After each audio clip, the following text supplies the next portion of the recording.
नमस्कार। डॉक्टर सतीश देवासी या फिर कहूँ तो वैद्य सतीश देवासी। आज का वीडियो ऐसे विद्यार्थी जो अभी फ़िलहाल फाइनल ईयर में है, जिनकी इंटर्नशिप चल रही है या फिर जस्ट इंटर्नशिप ख़त्म होकर अभी एक 6 महीने या 1 साल भर हुआ है, ऐसे विद्यार्थियों के लिए एक वीडियो है।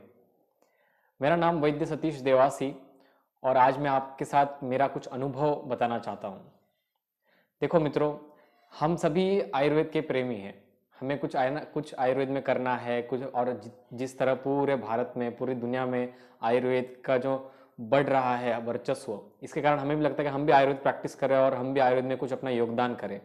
लेकिन कॉलेज के 4 साल इस प्रकार जाते हैं कि हमारा ना तो हमारा अध्ययन आयुर्वेद में पूरा अच्छे से होता है, ना ही एलोपैथ की मेडिसिन में हमारा अध्ययन अच्छे से होता है। और इसके कारण जब हम फाइनल ईयर तक आते हैं तो एग्जाम्स के प्रेशर और इन सभी के कारण हमारा जो अध्ययन का मुख्य मुद्दा होता है वो केवल पास के ऊपर होता है। और इस कारण से हमारा जो क्लिनिकल स्किल्स बढ़ने और हमें अंदर से जो कॉन्फिडेंस आना, उन सब में बहुत कमी रह जाती है।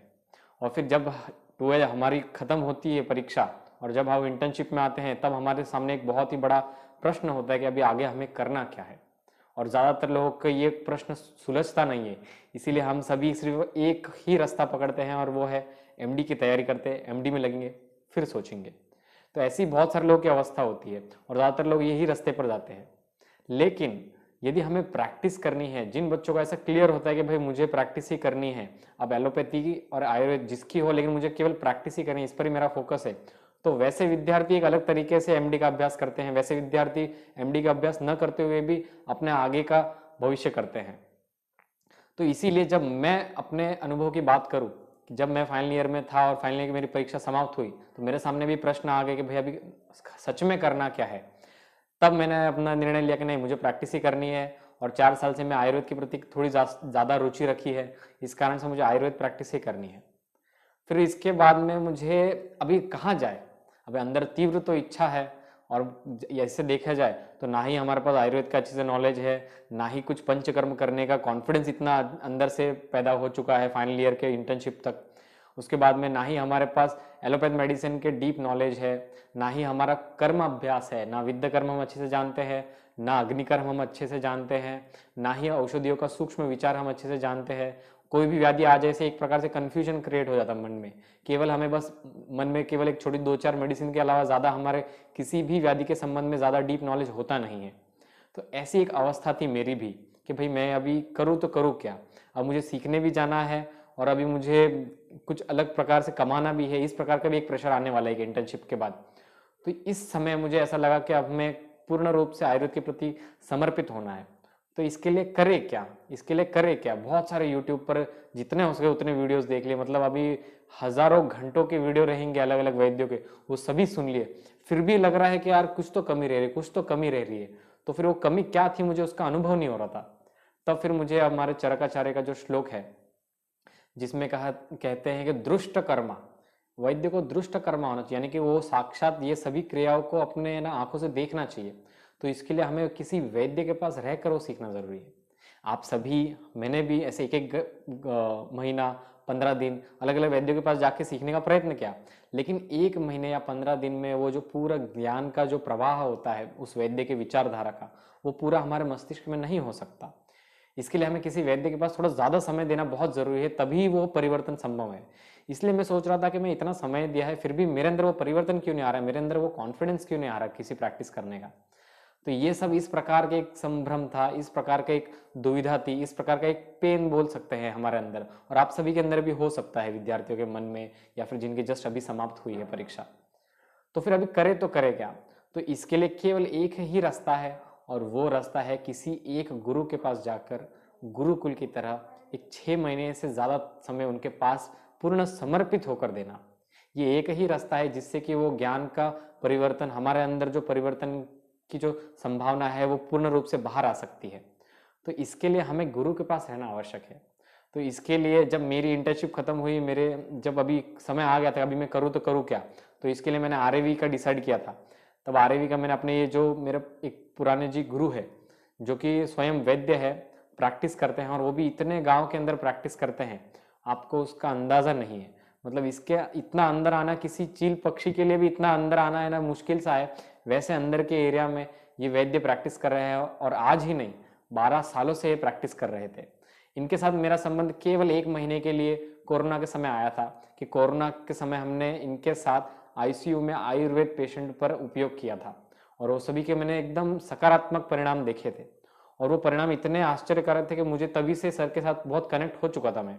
लेकिन फिर बाद में जैसे आगे आगे हमारा करिकुलम जाता है वैसे हमारा वैद्यों के साथ संपर्क टूट जाता है और फिर बाद में फिर से हम अपने परीक्षा पास होना और उस सिलेबस के अभ्यास में लग जाते हैं। इस प्रकार जब मेरा सब इंटर्नशिप खत्म हुई तो मेरा इन वैद्यों का फिर से संपर्क आया। मैंने उन्हें बताया कि मुझे आयुर्वेद सीखना है, वो कॉन्फिडेंस नहीं है और इसके लिए मुझे अभी आरएवी करनी है। तो उन वैद्यों ने मुझे कहा कि आप फिर आ जाइए मेरे पास, 1 साल तक रहिए और देखिए फिर आपके अंदर क्या परिवर्तन आता है। तो फिर ऐसे करके मैं उनके पास गया और ऐसे करके मैंने अपना जो आयुर्वेद का जो गुरुकुल का जीवन है, असल में जैसे भारतीय शास्त्रों में कहा गया कि गुरु के पास रहकर सुबह शाम दिन रात उनके पास उनके समीप रहकर ये ज्ञान का है ना लेन देन होता है। तो फिर मैं उनके पास जाने का निर्णय किया। अब ये इतना अंदर जो पेन था कि भाई मुझे नहीं आ रहा है, मुझे नहीं आ रहा है, मुझे ये सीखना है, मुझे वो सीखना है, ऐसी 17 चीजें सीखनी है। हर गुरु के पास यदि मैं अलग अलग जाऊं कि भाई इनके पास ये सीखने जाऊंगा, इनके पास ये सीखने जाऊंगा, इनके पास ये सीखने जाऊंगा, तो ये बहुत मुश्किल हो जाएगा मुझे सब कुछ सीखना।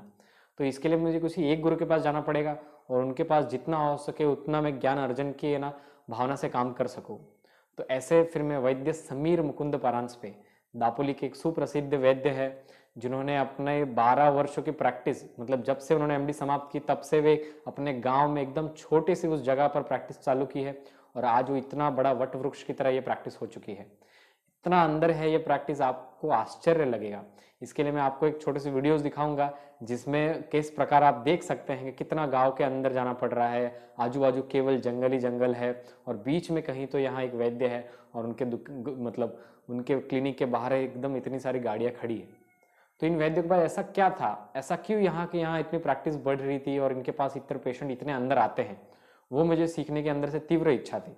तब मैं उनके पास गया और फिर मेरे पास अभी मुझे कम से कम पूरा 1 साल हो चुका है। मतलब पिछले फरवरी पे 1 तारीख को मैंने ज्वाइन किया था और आज 31 तारीख है। इस प्रकार से मुझे 1 साल हो चुका है इनके पास रहकर और मेरे अंदर जो परिवर्तन आया है और अब मेरे अंदर जो कॉन्फिडेंस आया है आज उसके बारे में मुझे आपको बताना है कि असल में यहाँ रहकर मैंने क्या क्या सीखा, मेरा एक प्रकार से अनुभव कैसा था इन वैद्यों के पास। और ऐसे गुरुकुल में रहने से आपको भी ऐसा अनुभव मिल सकता है। किसी भी गुरु के पास रहिए लेकिन उनके पास रहिए, ये सबसे महत्वपूर्ण विषय है। तो मुझे जो अनुभव मिला वो मैं आपको आज बताना चाहता हूँ। सर्वप्रथम मुझे जो अनुभव मिला वो था कि अपने ग्रंथों से लगाव करो। जी हाँ, हम केवल पेशेंट आता है अम्ल पित्त का तो चलो ये फटाफट ये मेडिसिन दे दो, दूसरा किसी व्याधि का आया तो ये मेडिसिन, केवल मेडिसिन का नाम हमारे मुंह पर आता है। लेकिन यदि कोई पेशेंट आता है तो हमारे मन में संप्राप्ति नहीं आती, हमारे मन में लक्षण कहाँ लिखा हुआ है ग्रंथ में ये नहीं आता, उसकी चिकित्सा का प्रोटोकॉल क्या है वो नहीं आता। तो ये जो प्रोटोकॉल है ये केवल ग्रंथों से सीखना बहुत जरूरी है और वो मुझे वैद्य जी ने सिखाया। ग्रंथों के प्रोटोकॉल के साथ साथ ग्रंथों का अच्छे से वाचन कैसे करना है, श्लोक पाठांतर कितना महत्वपूर्ण है। यदि श्लोक पाठांतर न हो सके तो कम से कम जो श्लोक नित्य पठनीय है उनके अर्थों का तो रोज पठन करो। जैसे कि सूत्र स्थान हो गया अष्टांग हृदय का, इसको हमेशा बार बार हमें पढ़ते रहना, इसके मीनिंग के ऊपर बस बातें बोलती रहनी है मन में, ताकि फिर इनके विषय और भी ज्यादा हमारे मन में क्लियर हो। इस प्रकार से मैंने इनके साथ ये अध्ययन चालू किया, ग्रंथों का अध्ययन हुआ, उसके साथ कर्माभ्यास हुआ। मुख्य मतलब मैंने पूरे बीएमएस लाइफ में जितने पंचकर्म किए नहीं रहेंगे, बस्ती नहीं दिए रहेंगे, उतने बस्ती मैंने केवल और केवल 15 दिन में यहाँ दी। इतने बस्ती है, म्हणजे कम से कम 1 साल में मैंने 1000 2000 ये तो सबसे मिनिमम पेशेंट देखे मैंने यहाँ। और उन हर एक पेशेंट के ऊपर कम से कम एवरेजली 2 बस्ती भी पकड़ू तो कम से कम 4 से 5000 बस्ती मैंने अपने हाथों से दी है। और इन इतनी सारी बस्ती देने के बाद निरोह बस्ती दी, अनुवासन बस्ती दी, तो इसमें अलग अलग क्या परिणाम हो रहे हैं, पेशेंटों किस प्रकार उनको अच्छा लग रहा है। जब इतनी बार देख लिया तो अभी इतना कॉन्फिडेंस आ चुका है कि मैं अभी कहीं भी कौन सी भी बस्ती कब देनी है, प्रैक्टिस से मुझे एक अंदर से ताकत आ चुकी है कि अभी मैं जाके कर सकता हूँ ये। इसके साथ वमन करवाना, विरेचन करवाना, ये सब भी यहाँ है ना पेशेंट्स पर हमने किया और उसके लिए भी मेरे पास अंदर कॉन्फिडेंस आया। उसके बाद में रक्त मोक्षण हो गया, जलोकावचरण हो गया। जलोका तो मैंने इतनी बार लगाई है, इतनी बार उसका जलोका का वमन कराया है कि पहले थोड़े से हाथ ऊपर नीचे होते थे जलोका को पकड़ते समय, लेकिन अभी जलोका को इतना प्रेम से पकड़ते हैं कि ऐसे लगता है हाथ में कोई रस्सी रखी हुई है। इस प्रकार से इतना कर्माभ्यास हो चुका है। और इस कारण से जो सबसे बड़ा महत्वपूर्ण परिणाम आया है ये कर्माभ्यास और ये संहिता वाचन से, वो इस प्रकार आया है कि अभी यदि मेरे जेब में पैसे ना हो फिर भी अंदर कॉन्फिडेंस है कि भाई मैं खुद का क्लिनिक डाल सकता हूँ और खुद कुछ कर सकता हूँ। लेकिन पहले जो 1 साल पहले के जेब में पैसे है लेकिन कॉन्फिडेंस नहीं है कि भाई मैं प्रैक्टिस डालूं और चलेगी कि नहीं चलेगी, क्या होगा क्या नहीं होगा, इस प्रकार का एक संभ्रम था। तो इस प्रकार का ये ग्रंथ वचन और कर्माभ्यास से परिवर्तन आया है। और अभी ये तो केवल आयुर्वेद के इनके विषयों की बात हो गई। इसके साथ और क्या विषय यहाँ देखने मिले तो वो है आयुर्वेद की दिनचर्या। हम सभी वैद्य बहुत बोलते हैं आयुर्वेद के ऊपर कि आयुर्वेद ऐसा है, उसमें ऐसा ऐसा बताए हुए है, लेकिन प्रत्यक्ष में उसका आचरण कौन कर रहा है? प्रत्यक्ष में उद्वर्तन कहे, अभ्यंग कहे, पादाभ्यंग कहे, ये सब वस्तुएं कौन कर रहा है? तो यहाँ आके जब मैं रहा तो फिर ये एक एक वस्तु जितना हो उतना प्रैक्टिस की, नस्य मैंने हजारों प्रैक्टिस कर ली अपने ऊपर, और इसके जो बेनिफिट्स है वो बहुत ही ज़्यादा अच्छे हैं। मैंने बीएमएस लाइफ से ही मैं प्रयत्न कर रहा हूँ कि दिनचर्या और परफेक्ट करते रहूँ, वो यहाँ के और थोड़ी स्ट्रांग होने में मदद हुई। और उसके अनुभव मुझे हुए कि भाई दिनचर्या इतनी स्ट्रांग हो गई तो एक व्यक्ति को कितना कॉन्फिडेंस आता है एक छोटी छोटी चीज़ों पर, नस्य पर इतना कॉन्फिडेंस। जैसे इसी में एक प्रकार की छोटी क्रिया थी, वो उपक्रम था, वो था उद्वर्तन। उद्वर्तन पर मुझे इतना कॉन्फिडेंस आया कि बाप रे कि इससे इतना वजन कम हो सकता है सच में, और केवल बाकी कुछ ना दो, केवल उद्वर्तन दियो तो इसका पेशेंट का रोक्षण होकर उसके अंदर के दोष कम होकर उसको अच्छा फील होने लगेगा। ये मैंने प्रत्यक्ष अपनी आंखों से देखा। इसके बाद में और एक छोटा सा उपक्रम है, वो है नाभि पूरण। पेशेंट को पेट दुखता है, सर फोन पे बोलते हैं कि हाँ पेट में केवल एक तेल डालो, और मेरे मन में शंका होती थी यार इससे डालने से कुछ होगा क्या। फिर जब मेरे पेशेंट ने मुझे फ़ोन किया कि ऐसा ऐसा तकलीफ हो रही है, तब फिर मैंने उनको बताया कि ठीक है ये आप ऐसा ऐसा तेल डालो नाभि में। और फिर आश्चर्य, मतलब उसने 2 दिन में 3 दिन में फ़ोन किया कि डॉक्टर आपने जो बताया था तेल डालना, उससे मैं ठीक हो गई। तो मुझे भी उस कर्म पर और ज़्यादा श्रद्धा और ज़्यादा विश्वास बढ़ा है कि संहिताकार ने यदि ये बताया तो हमें कम से कम उपयोग तो करना चाहिए। उसके रिजल्ट मिलते नहीं मिलते ये हम बाद में देखेंगे, लेकिन उपयोग तो करें। और मुझे उसके रिजल्ट्स मिले तो बहुत अच्छा लगा कि भाई ग्रंथ में कितनी सारी सुंदर चीज़ें बताई हैं। इस प्रकार का यहाँ अभ्यास हुआ। इसके साथ ही वैद्य मुझे अंदर से बहुत ज़्यादा कॉन्फिडेंस दिया कि भाई केवल तू यहाँ रुकना नहीं है, तुझे खुद की प्रैक्टिस भी बढ़ानी है। इसलिए हर महीने तू अपनी प्रैक्टिस बढ़ाने के लिए अपने जो जहाँ गांव है ठाणे मुंबई, वहाँ जाओ और वहाँ है ना हर महीने पेशेंट देखते रहे, ताकि यहाँ से जब तू जाए तब तेरे पास वहाँ एक पेशेंट का एक इतिहास होना चाहिए। इस कारण से मैं हर महीने जाता था, पेशेंट देखता था, जो समझ में आता था स्वयं देता था, जो नहीं आता तो सर को पूछकर उनको चिकित्सा देता था। और धीरे धीरे वहाँ के पेशेंट भी थोड़े थोड़े ठीक होने लगे। इस प्रकार से सर ने मेरे अंदर का इतना कॉन्फिडेंस बढ़ाया है कि आज 1 साल बाद मैं हर प्रकार की जो बीमारी है, जो कैंसर से लेकर जो अलग अलग कंडीशन है, उन सबको मैं पहचान सकता हूँ। और पहचानने के बाद उनको रेफर करना है कि अपने पास रखना है, उनको चिकित्सा मैं स्वयं देकर कर सकता हूँ या फिर इन्हें किसी वैद्य के सलाह के अंडर हमें काम करना है।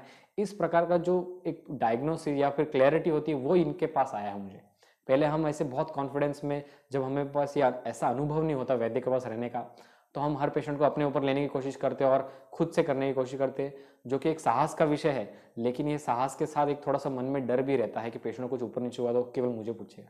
लेकिन यदि यही विषय हम उसे कहें कि भाई मैं अपने गुरुजी से पूछकर उनके गाइडेंस के अंडर आपको मैं बताता हूँ ये ऐसा ऐसा करना है, तो फिर एक प्रकार से मन में शांति होती है।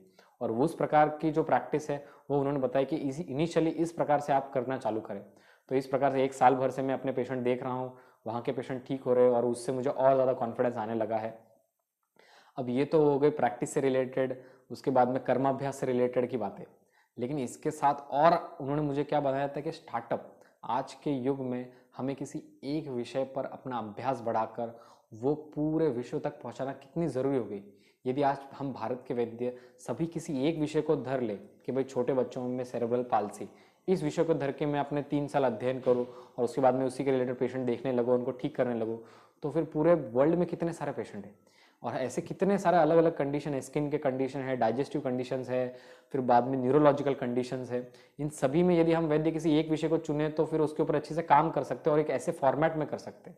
अब ये फॉर्मेट है कैसा, इस फॉर्मेट में हमें कैसे सब्जेक्ट चूज करना है, उस चूज करने के बाद किस तरीके से हमें इसको ग्रो करना है, किस प्रकार से स्पेशलिटी को ग्रो करना है, ऑनलाइन ऑफलाइन, ये जो बड़ा एक बुद्धि पर जो प्रकाश पड़ा वो इनके पास आके पड़ा कि भाई इतना अंदर गांव में रहकर भी ऐसे स्टार्टअप के आइडियाज, ऐसे विचारधारा रखते हुए खुद का एक अलग नीश, जिसे एक पर्टिकुलर स्पेशलिटी बोलते, जिसको हमारे वैद्य की है मेनोपॉज, जो स्त्रियों में जो मासिक धर्म बंद होता है, होने का समय आता है, तब उनके शरीर में जो परिवर्तन होते हैं, उस परिवर्तन के समय जो भी उनके शरीर में तकलीफें दिखती है, उन तकलीफों को ये वैद्य कैसे ठीक करते हैं आयुर्वेद के सिद्धांतों से, स्नेहन, स्वेदन, रसदुष्टि, इन सभी के विचार से कैसे ठीक करे वो मैंने देखा।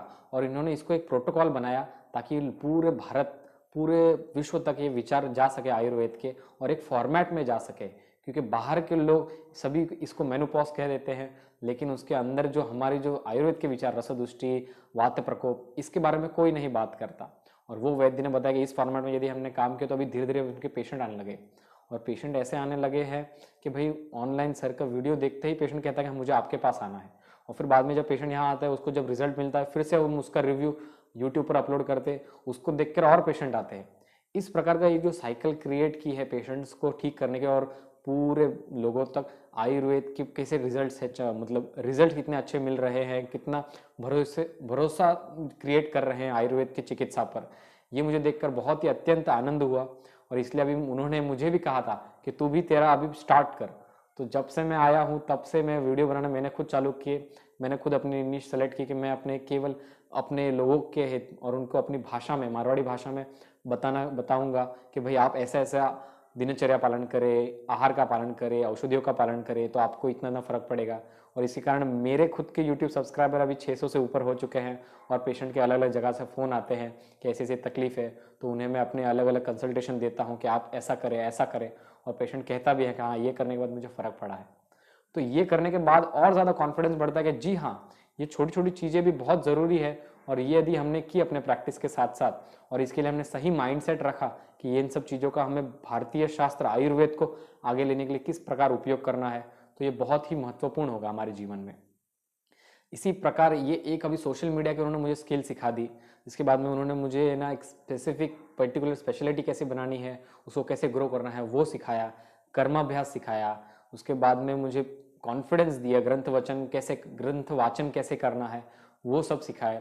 इसके साथ ये सब कॉन्फिडेंस मिलने के बाद पिछले 2 महीने पूर्व मैं जब राजस्थान गया था, वहाँ मैं एक हेल्थ कैंप लिया कि चलो अभी हम हमारे गाँव में, वहाँ आयुर्वेद का ज़्यादा प्रचार प्रसार नहीं है, तो वहाँ हम एक आयुर्वेद का कैंप लेते।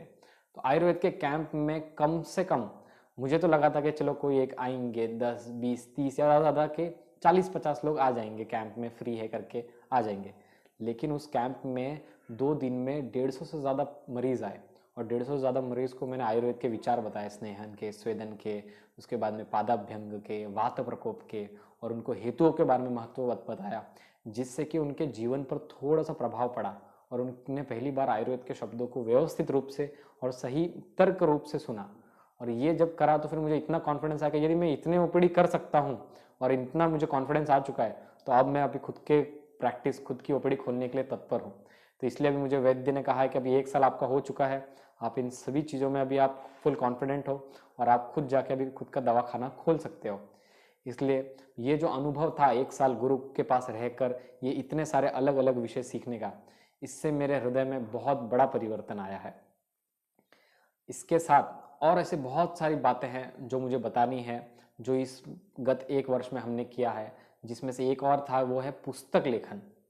सर ने जब हमका एक स्पेशलिटी डिसाइड किया कि भाई मेरी स्पेशलिटी मेनोपॉज होने वाली, तो उसके ऊपर उन्होंने पुस्तक लिखने का ये सबसे पहले निर्णय किया। क्योंकि ये बहुत सारे जो विषय सब आयुर्वेद के ही थे, केवल उसे एक फॉर्मेट देना था, और 12 वर्षों से ये सर ठीक कर रही हैं। तो फिर ये पुस्तक लिखते कैसे हैं, उसमें क्या क्या विषय ध्यान में रखने थे, कैसे टेक्निकल इश्यूज आते हैं, कितना हमारे मस्तिष्क की एनर्जी वेस्ट होने वाली है इसमें, और कहाँ कहाँ वेस्ट होने वाली, इसके बारे में इन एंड आउट जो पूरा नॉलेज था वो मुझे प्रत्यक्ष देखने मिला। और मेरे सामने इतना बड़ा एक पुस्तक लिखित हो गया, जो कि एक बहुत ही बड़ा अनुभव था। अब तो मुझे इतना कॉन्फिडेंस आ चुका है कि मैं खुद भी स्वयं किसी एक विषय पर अभी पुस्तक लिखने के लिए तैयार हूँ, केवल मुझे डिसाइड करना है किस विषय पर लिखना है। इस प्रकार का कॉन्फिडेंस आया है। मतलब यदि हम गुरु के पास रहे तो ही ये संभव है। केवल 2 घंटे 3 घंटे उनके पास जाके आना और फिर बाद में फिर से अपने रोज की दिनचर्या में लग जाना, इससे वो विषय इतने जल्दी हमारे हृदय में नहीं बैठेंगे। तो इसीलिए गुरु के पास रहकर ये सब कुछ सीखना ये बहुत महत्वपूर्ण है। तो ऐसे जो भी विद्यार्थी हैं जिन्हें कर्माभ्यास सीखना है, जैसे कि अग्निकर्म हो गया, विद्य कर्म हो गया, पंचकर्म हो गए, ग्रंथ वाचन सीखना है, आयुर्वेद की डायग्नोसिस सीखनी है कि भाई कैसे किस प्रकार डायग्नोसिस कर रहे हैं पेशेंट की, किस प्रकार दवाइयों में परिवर्तन आ रहा है, किस प्रकार पेशेंट को बेटर फील कर रहा है। सोशल मीडिया स्किल्स हो गए, उसके बाद में पुस्तक लेखन के स्किल्स हो गए। मतलब इतने सारे स्किल्स से मैं अभी पारंगत हो चुका हूँ कि मुझे अंदर से इतना कॉन्फिडेंस है जो मैंने आज तक कभी अनुभव ही नहीं किया। 1 वर्ष पूर्व यदि मुझे पूछा जाए कि मेरे अंदर का कॉन्फिडेंस और आज के कॉन्फिडेंस में कितना अंतर है, तो मैं 1000 गुना तो कह सकता हूँ कि कॉन्फिडेंस आ चुका है, और वो केवल कर्माभ्यास और गुरु के पास रहकर ही हो सकता है। तो ऐसे जो भी विद्यार्थी जो भी फिलहाल फाइनल ईयर में है, जिनकी अभी इंटर्नशिप समाप्त हुई है, या फिर केवल सब कुछ खत्म होकर अभी 6 महीने या 1 साल भर हुआ है, तो किसी गुरु के पास रहे और अच्छे से वो सब चीज़ें सीखे, क्योंकि तभी परिवर्तन है। और केवल इनकी प्रैक्टिस, मेरे जो गुरु है वैद्य समीर परांजपे, इनकी प्रैक्टिस इतने गांव में अंदर होते हुए भी इतनी अच्छी चलती है कि मुझे इतने सारे पेशेंट देखने मिले। ये केवल और केवल आयुर्वेद के प्रिंसिपल्स का चमत्कार है कि यदि व्यक्ति आयुर्वेद के प्रिंसिपल्स पर चल सके तो ही इतने गांव के अंदर ऐसी प्रैक्टिस चल सकती है। अन्यथा सिटी में रहकर भी बहुत सारे डॉक्टर्स पेशेंट्स के बिना बैठे रहते हैं। तो इसके लिए हमें ये सब चीज़ें केवल गुरु के पास जाकर ही मिल सकती है। तो आप ये सब चीज़ें यदि आपको सीखनी है तो गुरु के पास जाइए, उनके पास रहिए, तभी आपके अंदर ये परिवर्तन संभव है। ये कहकर मैं अपने 2 शब्द समाप्त करता हूँ।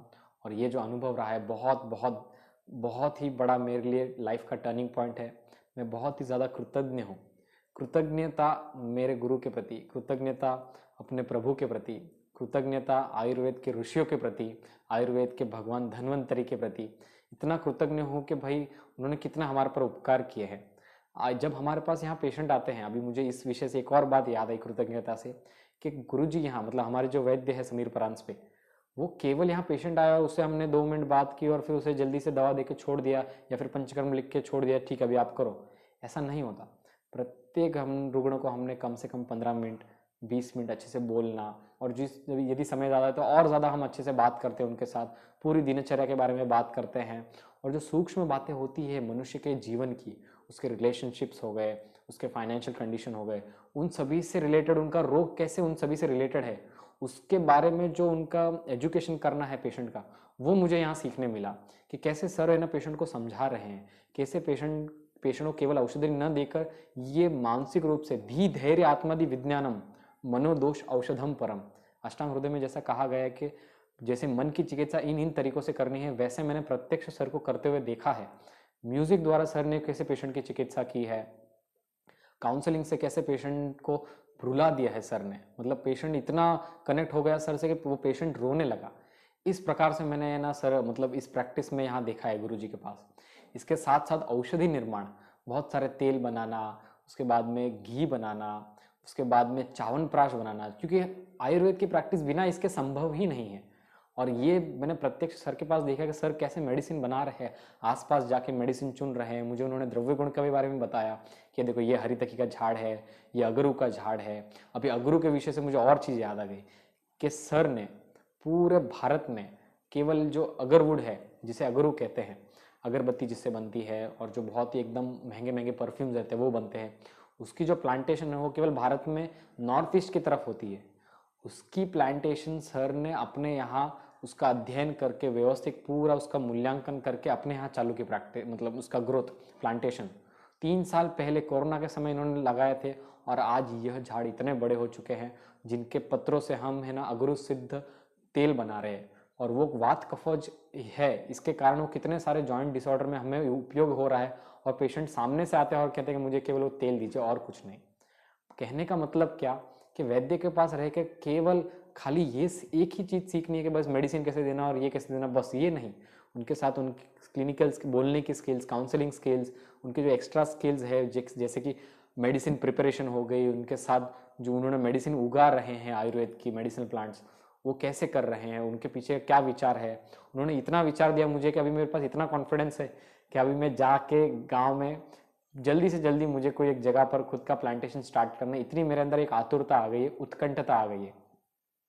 तो ये सब संभव है केवल वैद्य के पास रह के। ये सब संभव, इतने सारे विषय अब मैं गिनती नहीं कर पा रहा, इतने सारे मैंने अलग नवीन नवीन विषय यहाँ सीखे हैं, और कैसे अभी ये सब मेरे जीवन में बहुत बड़ा परिवर्तन लाने वाले हैं। तो आप सभी जो कि एक प्रकार के भ्रमित अवस्था में है, एक प्रकार के ब्रेन फॉग में है कि अभी नेम करे क्या, सच में करना क्या है, इस रास्ते जाना है कि इस रास्ते जाना है या फिर क्या करना है, तो केवल आप किसी गुरु के पास समर्पण से होकर उनके पास जाइए। और तब उनके पास यदि आप सीखेंगे तो फिर आपके अंदर वो परिवर्तन निश्चित ही संभव है और एक गुरु वो कर ही सकता है। इसलिए आप सभी ऐसा करिए। और एक छोटी सी बात अब मुझे कहनी है, बस बात समाप्त करता हूं मैं मेरी, वो है कि इन वैद्य, ये जो आयुर्वेद के वैद्य है, वैद्य समीर परांजपे, इनके साथ मेरा संपर्क कब आया, तो मैंने इनिशियली आपको कहा कि जब दापोली में जब कोरोना का समय था, सेकेंड वेव थी 2021 का मई महीना, तब एक खाली एक मैसेज आया था मेरे मोबाइल पर कि भाई आपको है ना यदि आयुर्वेद प्रैक्टिस करनी है इन पेशेंट्स के ऊपर तो यहाँ एक संधि मिल रही है। तो फिर मुझे एलोपैथी के जॉब अवेलेबल थे, फिर भी वो छोड़कर मैं जानबूझकर आयुर्वेद सीखने इनके पास आया। तो मैंने जो आईसीयू में सर के साथ जो मैंने अनुभव किए, किस प्रकार वो हेमगर्भ पोटली हम पेशेंट को खिला के उसका अलग अलग लेवल्स फटाफट बढ़ने लगे, ऑक्सीजन सैचुरेशन बढ़ने लगा। जो पेशेंट का सैचुरेशन दिन भर 2 दिन से केवल और केवल है ना 30 के ऊपर नहीं जा रहा था, वो केवल हेमगर्भ के चाटन से, स्नेहन स्वेदन से पेशेंट का सैचुरेशन 80 के ऊपर गया। इस प्रकार के मैंने कंडीशंस देखे। पेशेंट को हम सीतोपलादी चूर्ण खिला रहे तो उससे उसको कितना फायदा हो रहा है, रसपाचक खिला रहे उसको कितना फायदा हो रहा है। कुछ पेशेंट को हमने ना जो शीड़ा अन्न, मतलब जिसे बासी खाना या फिर फल फ्रूट बोल सकते हैं, ऐसे 2-3 अलग अलग प्रकार हेतु जो कर रहा था उन सभी को बंद करवाए तो उनमें कितना परिणाम देखा, और जो पेशेंट ने ये चालू रखे उसकी कैसी सीवियर अवस्था हुई, ये सब प्रत्यक्ष हमने देखा। और ये सब देखने के बाद हृदय में कितना ज्यादा विश्वास जाग गया कि भाई हेतु कितना महत्वपूर्ण है।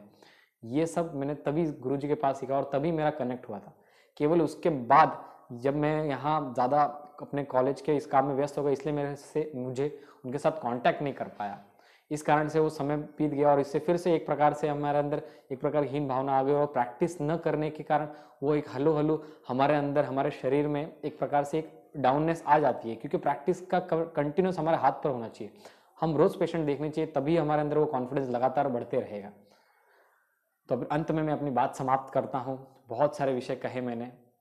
आप सभी यदि अपने आप को अंदर वो कॉन्फिडेंस लाना चाहते हैं, अपने अंदर वो एक क्लैरिटी लाना चाहते हैं, तो आप सभी किसी ना किसी गुरु के पास जाइए और ये सब विषय सीखिए। और उन सभी जो भी विषय आप सीखेंगे, अग्निकर्म, विद्याकर्म, पंचकर्म, डायग्नोसिस, ये सभी के पीछे तार्किक रूप, बौद्धिक रूप से सीखिए। केवल और केवल बस हाँ में हाँ मत मिला, आपको समझ में आए तभी आप हाँ करिए। इस प्रकार से जब आप अपनी बुद्धि को सतर्क रखकर आप किसी भी विषय को जब सीखने जाएंगे किसी गुरु के पास, तो हर एक के पास सीखने लायक बहुत कुछ है। ऐसी इतनी सारी चीज़ें सीखने लायक है कि हम जितना चाहे उतना समय कम पड़ जाएगा। इसलिए आप सभी किसी एक गुरु के पास जाइए और सीखिए, क्योंकि ये एकमात्र रास्ता है जो हमारे आचार्यों ने पहले बताया है, जिसका अनुभव मैंने किया और मेरे अंदर इतना परिवर्तन आया है। यही कहते हुए मैं अपनी बात को समाप्त करता हूँ। बहुत बहुत धन्यवाद। आप सभी के लिए बस एक ही प्रार्थना कि आप सभी अच्छे वैद्य बन सके और आयुर्वेद का प्रचार प्रसार कर सके। बहुत बहुत धन्यवाद। जय आयुर्वेद। ओम नमः शिवाय।